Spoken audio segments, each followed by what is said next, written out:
ஒரு உண்மையான கேள்வி. உங்களை யாரும் மதிக்கவில்லையான்னு ஒரு ஃபீலிங் வந்துருச்சா? நீங்க பேசுறப்போ ஃபோன் பார்த்துட்டு இருப்பாங்க. நீங்க சொல்றத பாதி கேட்கவே மாட்டாங்க. டிசிஷன் எடுக்கும்போது மட்டும் உங்கள சைடுல வச்சிடுவாங்க.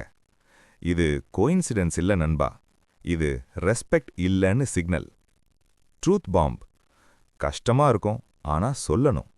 இந்த உலகம் நல்லவங்க கிட்ட ரெஸ்பெக்ட் கொடுக்காது. வேல்யூ உள்ளவங்க கிட்ட தான் கொடுக்கும். வேல்யூ இல்லைன்னு யாரும் சொல்ல மாட்டாங்க, ஆனா ட்ரீட் பண்றது அதே மாதிரி இருக்கும். பார்ட் 1. Too available problem. முதல் ரீசன், நீங்க எல்லாருக்கும் எப்பவும் அவைலபிள். கால் பண்ணினா பிக், ஹெல்ப் கேட்டா எஸ், டைம் கேட்டா ரெடி. ஃப்ரீயா கிடைக்கிறதுக்கு இந்த உலகம் வேல்யூ கொடுக்காது. பார்ட் 2. Over explaining habit. ரெண்டாவது ரீசன், நீங்க எல்லாத்துக்கும் விளக்கம் கொடுக்குறீங்க. லேட்டானா எக்ஸ்பிளனேஷன், நோ சொன்னா எக்ஸ்பிளனேஷன், பிஸினா எக்ஸ்பிளனேஷன்.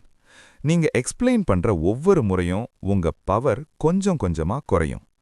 பவர்ஃபுல் பீப்புள் எக்ஸ்பிளைன் பண்ண மாட்டாங்க, they decide. Part 3. No boundaries. உங்க லைஃபுக்கு பவுண்டரிஸ் இல்ல. யாரும் உங்க டைமை டிஸ்டர்ப் பண்ணலாம், யாரும் உங்க ஸ்பேஸை இன்வேட் பண்ணலாம், யாரும் உங்க லிமிட்ஸை கிராஸ் பண்ணலாம். பவுண்டரிஸ் இல்லாத இடத்துல ரெஸ்பெக்ட் இருக்காது. Turning point. இப்ப கேள்வி, உங்களை ரெஸ்பெக்ட் வாங்கணுமா அல்லது இக்னோர் ஆகணுமா? Solution, behaviour shift. இன்னைக்கிருந்து 3 சேஞ்ச். 1. எல்லாருக்கும் அவைலபிள் ஆகாதீங்க. 2. எல்லாத்துக்கும் எக்ஸ்பிளைன் பண்ணாதீங்க. 3. எல்லாரையும் ப்ளீஸ் பண்ணாதீங்க. Realisation moment. நீங்க உங்களை வேல்யூ பண்ண ஆரம்பிச்சா உலகம் ஆட்டோமேட்டிக்கா வேல்யூ பண்ணும். நீங்க உங்களை சீப்பா ட்ரீட் பண்ணினா உலகம் பிரீமியமா ட்ரீட் பண்ணாது. Final punch. ரெஸ்பெக்ட் கேட்டா கிடைக்காது. ரெஸ்பெக்ட் ஏர்ன் பண்ணணும்.